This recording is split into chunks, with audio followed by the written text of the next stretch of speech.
Before you scroll away, listen. This may be the moment Jesus touches your heart forever. When people pray for a sign, they often expect something dramatic. A vision in the clouds, booming voice, a lightning bolt that makes everything clear. Yet, more often than not, the way God speaks to us is through the ordinary, the everyday, and the moments we tend to overlook. Think about your own life. How many times have you said, "If only I had a sign, I would know what to do"? Maybe you've been standing at a crossroads about your career. Maybe you've been wrestling with whether to stay in a relationship or walk away. Maybe you're facing financial pressure, wondering if you should risk stepping out into something new or stay in the safety of the old. At every stage of life, from a teenager just starting out, to someone in their 30s trying to build stability, to someone in their 50s thinking about legacy, we ask for signs. We ask for direction. The fear is real. What if we miss it? What if God answered and we didn't recognize it? What if we waste years, even decades, going the wrong way? That is the kind of thought that keeps people awake at night. The idea that one wrong turn could derail the life they were meant to live. And it's true, ignoring or overlooking the voice of God can cost us. But here's the revelation. Signs from God rarely arrive in the form we expect. They often come as whispers, as nudges, as circumstances that line up in ways that are too precise to be coincidence. They show up in conversations, in delays, in obstacles, in opportunities. The challenge is not whether God is speaking. The challenge is whether we are listening. Think about Jonah. God gave him a clear direction, but Jonah ignored it. He ran in the opposite direction, and the result wasn't just his own suffering.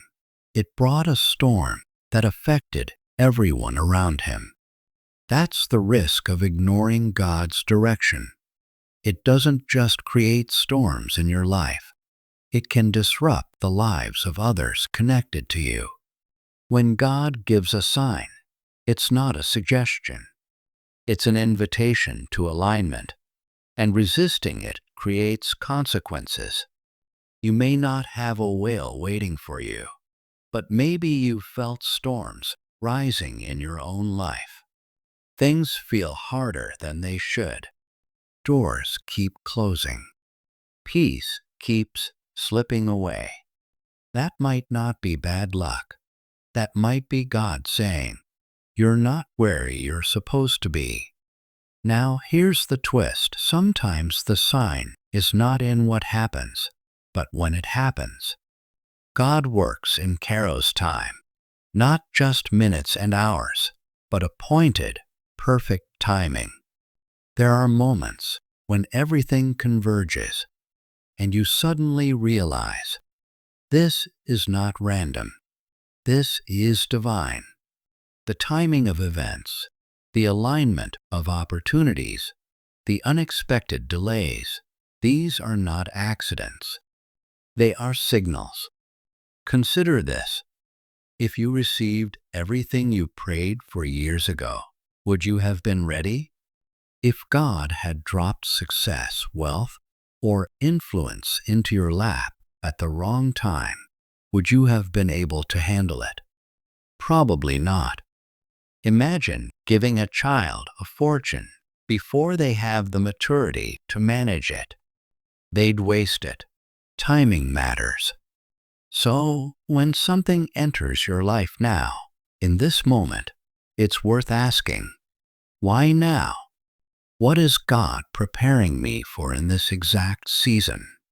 And yet, many people miss it because they are looking for the extraordinary, when God often uses the ordinary.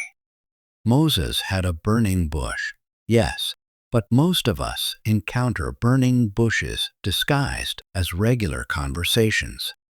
A stranger says something that echoes exactly what you prayed the night before. A door closes, forcing you to consider a different path.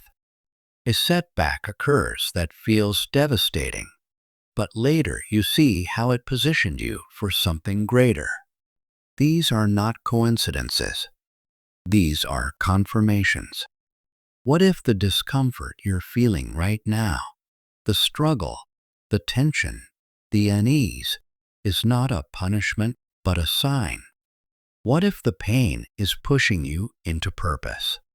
What if the setback you're experiencing is actually the setup for your next breakthrough? God's signs rarely look like easy paths. They often look like challenges because challenges force growth. And here's the beautiful irony. The very things you may be trying to escape could be the very signals you've been asking for. You pray for clarity, and suddenly relationships begin to shift. You pray for direction, and suddenly doors you relied on close. You pray for provision, and opportunities you never imagined appear. The question is, will you see these things for what they are?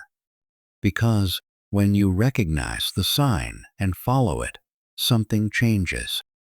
You move from drifting to direction, from confusion to clarity, from scarcity to abundance.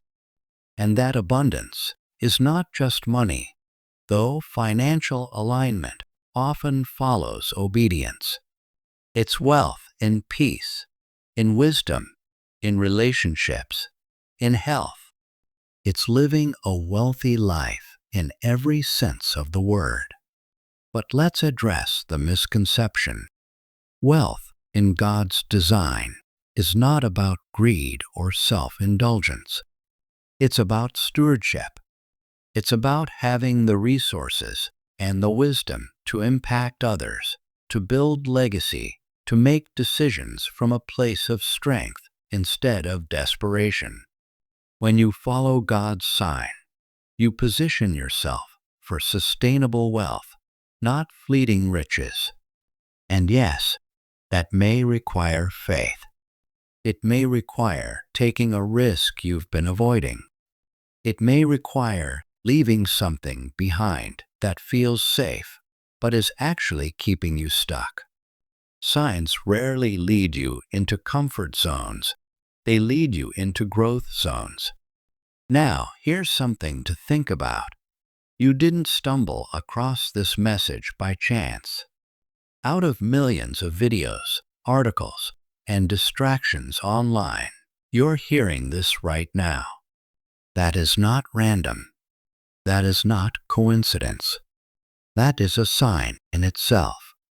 This moment, the fact that you are here, listening to these words, is confirmation that God is answering what you've been asking. And yet, here's the danger. You could hear this and do nothing.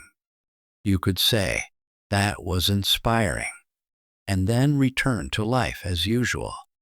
But if you do that, you miss the power of the sign. Sign is not meant to be admired. It's meant to be followed. When you see a road sign pointing left, you don't pull over and compliment the sign. You turn. So, what is the decision you've been postponing? What is the step you've been too afraid to take? What is the prayer you've been waiting to see answered? This is your sign to act. Not next year.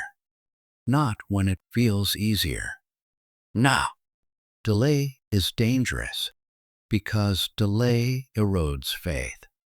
The longer you wait, the more you talk yourself out of obedience. But obedience unlocks blessings. When you step into alignment with God's direction, you find that the things you were chasing begin to chase you. Opportunities find you. Resources flow to you. Peace surrounds you. Doors open that no man can shut. That is the power of walking in your sign. Some people spend their whole lives waiting for a dramatic miracle, when the miracle was already in motion through ordinary moments. Don't let that be you. Don't wait for another confirmation when this is already enough. You asked for a sign. Here it is. And as you reflect on this, remember, God's signs aren't about restricting you. They're about releasing you. They don't hold you back. They propel you forward. They're not meant to trap you. They're meant to free you. So the question is no longer, God, will you give me a sign? The question is, will I have the courage to follow the one He has already given? Because in the end, the decision is yours. God can reveal, God can nudge, God can align circumstances, but you must move. Faith without action is dead. A sign without a response is wasted. So move. Step into it. Trust that the same God who gave you the sign will also give you the strength to follow it. This moment is not random. This is not just another video. This is the sign you asked for.